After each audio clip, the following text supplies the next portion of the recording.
الحمد لله رب العالمين والصلاة والسلام على سيد المرسلين وعلى آله وصحبه اجمعین۔ میرے پیارے بھائیوں، ہمارے نام ایک پیغام ہے جناب رسول اللہ صلی اللہ علیہ وسلم کا۔ تو آج دنیا میسج کی دنیا، تو آپ کا میسج ہے، آپ کا میسج ہے، تو ہمارے نام پر ایک پیغام ہے، ایک میسج ہے اللہ کے نبی کا۔ اس کو سننا بھی ہے، سمجھنا بھی ہے، اور اس کے تقاضے پر عمل بھی کرنا ہے کہ نبی کی بات ماری نہ جائے۔ کسی کا پیغام آیا ہو، کوئی دھیان نہیں دیا، وہ ناراض ہوتا ہے۔ تم کو پیغام دیا تھا، فون کیا تھا، اس لیے ہم کو پیغام دیا ہے، اس کو یاد رکھنا ہے، اور یاد رکھ کر کے پھر اس پر عمل بھی کرنا ہے، کیونکہ جو کرے گا اپنے لیے کرے گا، اور جو کھوئے گا وہ اپنا کھوئے گا۔ ہاں، یہ معاملہ ہے اللہ تعالیٰ کہ جو کرے گا اپنے لیے کرے گا، جو کھوئے گا اپنا کھوئے گا۔ اس لیے اپنا کرنے والا بنے، اپنے کمانے والا بنے، کھونے والا نہ۔ تو وہ پیغام جو ہمارے نام پر ہے وہ یہ ہے، ان الدنیا خلقت وَإِنَّكُمْ خُلِقْتُمْ لِلْآخِرَةِ۔ یہ پیغام، اللہ نے دنیا کو تمہارے لیے پیدا کیا۔ دنیا کی ساری نعمتیں یہ تمہارے لیے ہے، اور کسی کے لیے نہیں، کسی جنات کے لیے نہیں، کسی فرشتے کے لیے، بلکہ دنیا کی ساری نعمتیں اللہ نے تمہارے لیے۔ بعض نعمتوں پر تمہارا قابو ہے، بعض نعمتوں پر جہاں قابو نہیں ہے وہاں تم کو قابو۔ ایسی نعمتیں ہیں کہ جن پر تمہارا قابو تو تمہیں اس پر قابو، اور جو بعض نعمتیں ایسی ہیں کہ تمہارا اس پر قابو ہے۔ آدمی کا زمین پر قابو، کھیتی لگاتا ہے، باغ لگاتا ہے، عمارت لگاتا ہے، جب زمین پر قابو تو وہ زمین سے کماتا۔ تو بعض نعمتیں ایسی ہیں کہ اس پر تم کو قابو، بعض نعمتیں ایسی ہیں کہ جن پر تمہارا قابو، تو تمہارے اس میں قابو اور سلامتی کا راستہ پیدا۔ جیسے سمندر پانی ہے، آپ کچھ نہیں، تو اللہ تعالیٰ نے اس کے لیے کشتیوں کا انتظام، سڑک پر سواریوں کا انتظام ہے، سمندر میں کشتیوں کا انتظام۔ آپ کو سڑک پر جانا ہے تو آپ کی گاڑی ہے، آپ کا گھوڑا ہے، آپ کی سائیکل، یہ انتظام کیا ہے کہ اگر دور جانا ہے تو پھر آپ کا گھوڑا ہے، آپ کی گاڑی ہے، آپ کی سائیکل۔ اور پانی کے راستے سے جانا ہو تو کہ پانی کے راستے سے جانا ہو تو اللہ نے کشتیاں پیدا کی ہے، پہلے سے ہے۔ نوح علیہ السلام کے زمانے سے نوح علیہ السلام نے کشتی بنائی کہ پانی میں جانے کی۔ تو میں نے کہا ہمارا قابو نہیں ہے، وہاں ہمارے کام نکالنے کے لیے اللہ نے قابو کی چیزیں اس کو کہا کہ دنیا تمہارے لیے پیدا کی اور تم کو آخرت کے لیے پیدا کیا ہے۔ یہ کہا یہاں رہنے کے لیے نہیں، کہ تم کو آخرت کے لیے آخرت کے لیے پیدا کرنے کا مطلب کیا ہے؟ آخرت کے لیے پیدا کرنے کا مطلب یہ ہے کہ تم کو دنیا میں رہ کر آخرت بنانے کے لیے پیدا کیا ہے۔ دنیا میں رہ کر کے آخرت بناؤ، کیونکہ تم کو آخرت کے لیے پیدا کیا ہے۔ اگر اپنے آخرت نہیں بناؤ گے تو آخرت کے اجڑ میں رہنا پڑے گا، وہاں کے اجاڑ میں رہنا پڑے گا، اور پھر وہاں سے واپس نہیں آنا ہے۔ تو اس لیے کہا اپنی آخرت مت اجاڑو، اپنی آخرت بناؤ۔ کیوں؟ کہ وہی اصل جگہ ہے، یہاں گزارے کے لیے ہے، یہاں سے ہر آدمی گزرتا ہے، حاکم حکومت کے گزرے گا، تاجر تجارت کر کے گزر جائے گا، ہاں جو بھی ہو وہ یہاں سے گزرے گا۔ جیسے پل پر کوئی نہیں رہتا، پل سے سب گزرتے ہیں، لنگڑا ہو، لولا ہو، سائیکل والا ہو، گاڑی والا ہو، لیکن گزرے گا، رہے گا کوئی نہیں، اس کنارے سے اس کنارے۔ تو اللہ نے دنیا کو میرے بھائیوں گزرگاہ بنایا ہے کہ یہاں تمہارے گزارے کی جگہ ہے، یہاں تمہارا گزارا کرنا ہے، پھر گزرنا ہے۔ اس لیے سمجھدار آدمی وہ ہے کہ جو اپنی دنیا سے آخرت بناوے، کہ دنیا سے آخرت بناؤ، کہ دنیا فنا ہوگی اور آخرت باقی رہے گی۔ باقی رہنے والی چیزوں کو تم نے بنایا تو وہ باقی رہے گی، اور دنیا کو کھیل کود بنایا تو وہ کھیل کود رہے۔ جیسے کسی کے پاس زمین ہے تو اس نے کھیل کا میدان بنا دیا تو کیا ملے گا اس کو؟ کوئی لوگ کھیل کے چلے جائیں گے۔ اور اگر اس نے اس زمین کو کھیت بنایا، باغ بنایا، تو اس کو ہر سال اس کو اور اس کے خاندان کو فائدہ ہوگا۔ تو اللہ کے نبی ہم کو یہ کہنا کہ اپنی دنیا سے آخرت بناؤ، یہ ایک میدان ہے۔ اور دنیا سے آخرت کس چیز سے بنے گی؟ کہ دیندار بنو گے تو آخرت بنے گی، بے دین بنو گے تو دنیا بھی نہیں رہے گی، آخرت بھی نہیں۔ دنیا تو نہیں رہے گی، وہ تو سب جانتے ہیں۔ پچھلے سال بہت سے لوگ ہمارے ساتھ عید میں تھے، اب نہیں ہیں، اور آگے بھی نہیں معلوم ہے کون نہیں ہے۔ تو دنیا رہتی نہیں ہے۔ جی ہاں، آدمی رہنا چاہتا ہے لیکن رہتی، اس لیے کہا کہ اپنی دنیا سے آخرت بناؤ۔ سمجھدار آدمی وہ ہے جو دنیا سے آخرت، کیونکہ دنیا باقی نہیں رہے گی، آخرت باقی رہے گی۔ باقی رہنے والی چیز بنا تو وہ سمجھتا. اس لیے میرے بھائیوں ہم کو یہ دعوت دی ہے کہ آپ اپنی دنیا سے آخرت بناؤ, اور آخرت دیندار بننے سے, بے دین بننے سے دنیا بھی جاتی ہے آخرت بھی جاتی ہے. یہ بڑی نعمت ہے اللہ کا دین کہ ہم اپنے دین کے پابند ہو جائیں. اللہ نے ہم کو جس طرح دنیا دی ہے ایک دین دیا ہے, یعنی زندگی گزارنے کا طریقہ. دین کا مطلب یہ ہے کہ ہم اپنی زندگی کیسے گزاریں گے. جانور بھی گزارتے ہیں, دوسری قومیں بھی اپنی زندگی گزارتی ہیں, اور ہم بھی گزارتے ہیں. ہمارا فرق, ہم جانوروں کی طرح بھی نہیں ہے, دوسری قوموں کی طرح بھی نہیں ہے, بلکہ اللہ تعالیٰ نے ہم کو اپنا دین دیا ہے. اس لیے ہم اپنی زندگی دین کی روشنی میں گزاریں گے, دیندار بن کر کے دین گزاریں گے. یہی طریقہ ہے. اور اس کی وجہ یہ کہ آدمی جب قبر میں جائے گا تو فرشتہ یہ نہیں پوچھے گا کہ تو تجارت کرتا تھا, تو زمینداری کرتا تھا. یہ پوچھے گا کہ تو اپنا دین بتا. فرشتہ اس کو زندہ کرے گا اللہ کے حکم سے, اور زندہ کر کے سب سے پہلے یہ پوچھے گا کہ اپنا دین بتا.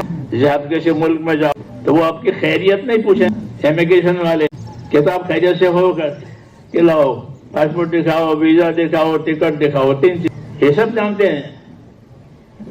تو یہاں بھی پوچھیں گے کہ آپ کون ہیں, آپ کا دین کیا ہے, اور ان کے بارے میں کیا کہ تو حضرت محمد صلی اللہ علیہ وسلم کو ظاہر کرے گا وہ فرشتہ مردے کے سامنے کہ ان کے بارے میں کیا کہتے. یہ ہے اصل بات جو سب کے سامنے آنے والی ہے. اس سے کوئی نہیں بچے گا, اس سے کوئی نہیں بچے کہ یہ سوال اس لیے میرے بھائیوں اس کی تیاری کرنے کے لیے ہم کو اللہ تعالیٰ نے دین دیا ہے کہ اپنے آپ کو دیندار بناؤ. ہاں, اپنے ایمان کو تازہ کرو, اللہ کا ذکر کر کے, لا الہ الا اللہ, لا الہ الا اللہ کا ذکر کر کے, عبادت کر کے اپنے دین کو تازہ کرو. زمین کو پانی دینے سے زمین آباد, عبادت کرنے سے دینداری آباد ہوتی ہے. اگر آدمی عبادت میں نہیں ہے, گناہ میں نہیں ہے, گناہ میں ہے, تو اس کا دین آباد نہیں ہوگا, بلکہ اس کا دین برباد ہوگا. اور اپنے دین کو برباد کر کے قبر میں جا. اس لیے اپنے دین کو برباد نہ کریں, بلکہ ہم کو حکم ہے کہ جو دین تم کو اللہ تعالیٰ نے دیا ہے اپنے آپ کو اس کا پابند کرو. کہ یہ فرمایا گیا ہے, حضرت عمر یہ کہتے تھے کہ یاد رکھو جیسی زندگی گزارو گے ویسے, کما تحیون تموتون وکما تموتون تبعثون. کہ یاد رکھو جیسی زندگی گزارو گے ویسے مرو, اور جیسے مرو گے ویسے قبروں میں سے. یہ معاملہ ہے بڑا سخت. ہاں, اس لیے اپنے آپ پر قابو کرنا ہے. الکیس من دان نفسہ وعمل لما بعد الموت. باہوش آدمی وہ ہے جو اپنے اوپر قابو. آپ لوگ ساری مشینوں پر قابو کرتے ہیں, فاس کرتے ہیں, سیلو کرتے ہیں, بند کرتے ہیں, کھولتے ہیں رات دن. تو جس طرح دوسری چیزوں پر قابو کرتے ہو اپنے اوپر قابو. کہ اپنے اوپر قابو کس چیز کا کرنا ہے؟ کہ اپنے اوپر قابو اس چیز کا کرنا ہے کہ ہم سے کوئی ایسا کام نہ ہو جاوے کہ اللہ ناراض. یہ قابو کرنے کا کہ کوئی کام ایسا نہ کرو, کوئی ارادہ ایسا مت کرو کہ جس سے اللہ تعالیٰ ناراض ہوتا ہے. کیونکہ اللہ دلوں کی باتوں بھی جانتے ہیں, ارادے نیت کو بھی جانتے ہیں, اور آدمی کیا کرتا ہے اس کو تو کوئی کام ایسا نہ کرو کہ اللہ ناراض. عیسیٰ علیہ السلام سے کسی نے پوچھا کہ سب سے زیادہ ڈرنے کی اور خطرے کی بات کیا ہے؟ عیسیٰ علیہ السلام نے فرمایا کہ سب سے زیادہ ڈرنے کی اور خطرے کی بات اللہ کا ناراض, کہ اللہ ناراض ہو, کہ اللہ ناراض ہو گیا تو اللہ کا غضب. وَمَن يَحْلِلْ عَلَيْهِ غَضَبِي فَقَدْ هَوَىٰ. اللہ کہہ رہے ہیں کہ جس پر میرا غضب نازل ہوا وہ تو کام سے. یہ سمجھا ہے کہ جس پر میرا غصہ اور غضب اترا سمجھو کہ وہ تو کام سے گیا, وہ کہیں گا بھی نہیں, نہ دین کا, نہ دنیا کا, نہ آخرت کا. اسے عیسیٰ علیہ السلام نے یہ نصیحت کی کہ سب سے زیادہ ڈرنے کی بات کیا ہے؟ کہ اللہ کا ناراض ہونا. ہاں, کہ اللہ بڑا ہے, سب چیز کا وہی مالک ہے, حیات موت کا وہی مالک. جب وہی ناراض ہے تو کیا کام بنے گا؟ ایک آفیسر ناراض ہو جاتا ہے تو کام نہیں بنتے. دنیا میں سب جانتے ہیں. تو اللہ ناراض ہے تو اس لیے کہہ رہے ہیں کہ اللہ کی ناراضگی بہت خطرے کی چیز ہے. وَمَن يَحْلِلْ عَلَيْهِ غَضَبِي فَقَدْ هَوَىٰ کہ جس پر اللہ کا غصہ نازل ہوا وہ تو کام سے گیا. اس لیے اپنے آپ کو اللہ کی ناراضگی سے یہ بڑی بات ہے کہ اپنے آپ کو اللہ کی ناراضگی سے بچاؤ. بے دینی کی جتنی باتیں ہیں اس سے اللہ راضی نہیں ہے، اور دین کی جتنی باتیں ہیں اس سے اللہ راضی. ایک سبحان اللہ بھی بندہ پڑھے گا تو اللہ راضی ہوگا. پھر دوسری بات یہ ہے کہ ہمارے اوپر اللہ کے حقوق ہیں. جس طرح آپ پر ماں باپ کے حقوق ہیں، پڑوسی کے حقوق ہیں، ایسے ہمارے اوپر اللہ کے حقوق. لوگ اللہ کے حقوق سے جاہل، جیسے ماں باپ کے اور پڑوسی کے حقوق سے جاہل ہیں. ہم پر اللہ کے حقوق ہے اور دنیا کو حقوق ادا کرنے کی جگہ بنایا ہے اور آخرت کو بدلہ پانے کی جگہ بنایا ہے. جو حق ادا کر کے جائے گا وہ بدلہ پائے گا، اور جو حق ادا نہیں کرے گا وہ کیسے بدلہ پائے گا؟ اس کو تو سزا. تو ہم پر اللہ تعالیٰ کا حق ہے سب سے پہلا، کیونکہ اللہ اول ہے، اللہ سے پہلے کوئی نہیں ہے. تو سب سے پہلا حق اللہ تعالیٰ کا ہے کہ اللہ کا کیا حق ہے ہمارے اوپر. تو حضور صلی اللہ علیہ وسلم نے ایک صحابی معاذ ابن جبل سے پوچھا، یا معاذ اتدری ماذا حق اللہ؟ معاذ آپ کو معلوم ہے اللہ کا کیا حق ہے؟ انہوں نے حضرت کیا یا رسول اللہ ہمیں نہیں معلوم. یہی پوچھنے کا مطلب تھا ہاں کہ بتانا ہے کہ اللہ کا کیا حق ہے. ہاں کیونکہ اللہ کے سامنے جانا ہے. جی ہاں، تو اللہ کا کیا حق ہے؟ اللہ کا حق ادا کر کے آیا ہے، برباد کر کے آیا. تو فرمایا اللہ کا حق یہ ہے کہ اسی کی عبادت کی جائے گی، اس کے ساتھ کسی کو شریک نہیں کیا جائے گا. تو یہ معلوم ہوا کہ اللہ کا حق ہم پر یہ ہے کہ اس کی عبادت کریں. یہ اللہ کا حق ہے اور یہی اصل ہے. اسی کے لیے پیدا کیا ہے، عبادت کے لیے. جناتوں کو انسانوں کو عبادت کے لیے پیدا کیا ہے، اور جناتوں سے اور انسانوں سے سوال جواب ہوگا، اور جنت جہنم کا فیصلہ بھی جناتوں کے لیے اور انسانوں کے لیے ہوگا اور کسی جاندار کے لیے. اس لیے میرے بھائیوں اپنی زندگی کی فکر کرنی ہے کہ اس کو اللہ تعالیٰ نے حیات دی ہے، زندگی دی ہے، تندرستی دی ہے، مال دیا ہے. تو یہ سب نعمتیں ہیں. ان نعمتوں سے اللہ تعالیٰ کا شکر کرنا ہے. ان نعمتوں میں کھونا نہیں اپنے آپ کو کہ مالدار ہو گئے تو مالداری میں کھو گئے، زمیندار ہو گئے تو زمینداری میں کھو گئے. کہ ایسا نہیں ہے کہ تمہارا مال، تمہاری اولاد تمہیں غافل نہ کرے، بلکہ تم کو جس کام کے لیے پیدا کیا ہے اسی کی طرف اپنے مال کو بھی چلاؤ، اسی کی طرف اپنے اولاد کو بھی چلاؤ، تاکہ زندگی کامیاب ہو جاوے. ہاں کامیابی کس کو کہتے ہیں؟ تو فرمایا جو جہنم سے بچایا جائے گا اور جنت میں داخل کیا جائے گا وہ ہوگا کامیاب. ابھی کچھ پتہ نہیں ہے، ابھی کچھ پتہ نہیں ہے. جب موت آئے گی تب پتہ چلے گا کہ اس کو کہاں لے جائیں گے.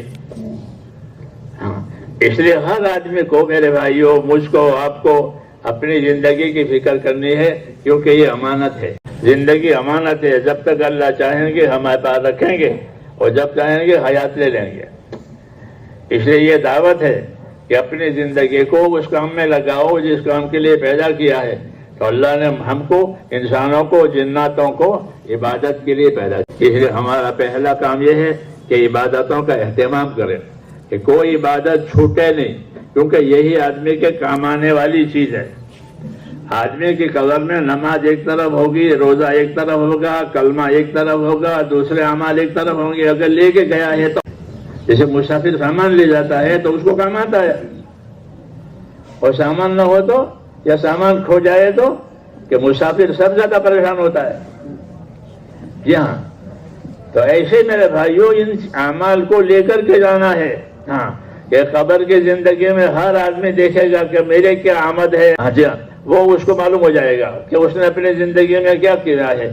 انفرادی طور پر ہر آدمی کو اس کی زندگی کا نقشہ قبر میں معلوم ہو جائے گا کہ کیسی زندگی گزار کر کے آیا ہے. یہ پہلی منزل کہتے ہیں اس کو، اور لمبی منزل ہے وہ، کہ قبر میں وہاں تک رہے گا جب تک کہ سور پھونکا جائے گا.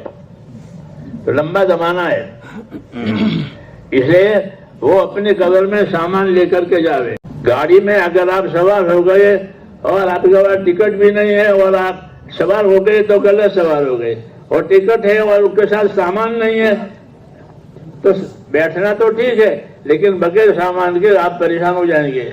کھانے کے وقت کھانا کی تقاضا ہوگا، کھانا نہیں ہے، پانی نہیں ہے، تو ایسے ہی مسافر پریشان ہوتا ہے۔ گاڑی تو چلتی رہے گی، جی ہاں، تو ایسے قبر تو چلتی رہے گی قیامت تک، لیکن یہ اندر پریشان ہوگا کہ اس کے بعد نماز بھی نہیں ہے، روزہ بھی نہیں ہے، زکوٰۃ بھی نہیں دی ہے، حج بھی نہیں کیا ہے، کاروبار بھی غلط کیا ہے، اب یہ سارا بوجھ ہے۔ اس لیے یہ دعوت ہے کہ پہلے تو توبہ کرو، توبوا الی اللہ جمیعا ایھا المؤمنون، یوں کہا اے ایمان والو تم سارے کے سارے اللہ سے ہم نے توبہ کرو، تو روز توبہ کریں، روز توبہ کریں تاکہ گناہ معاف ہو جاوے، اور روز حکموں پر عمل کریں تاکہ اس کا ثواب ملے۔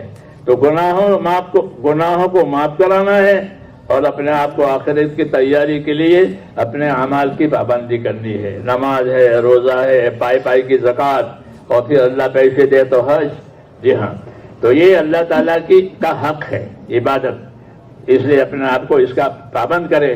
رمضانوں میں آپ نے قرآن مجید بھی پڑھا ہے، اب وہ قرآن مجید خالی رمضان تک نہیں ہے بلکہ روز پڑھیں اس کو، جی ہاں، کم سے کم 2 مرتبہ سال میں قرآن مجید کا ختم کرنا یہ قرآن کا حق ہے۔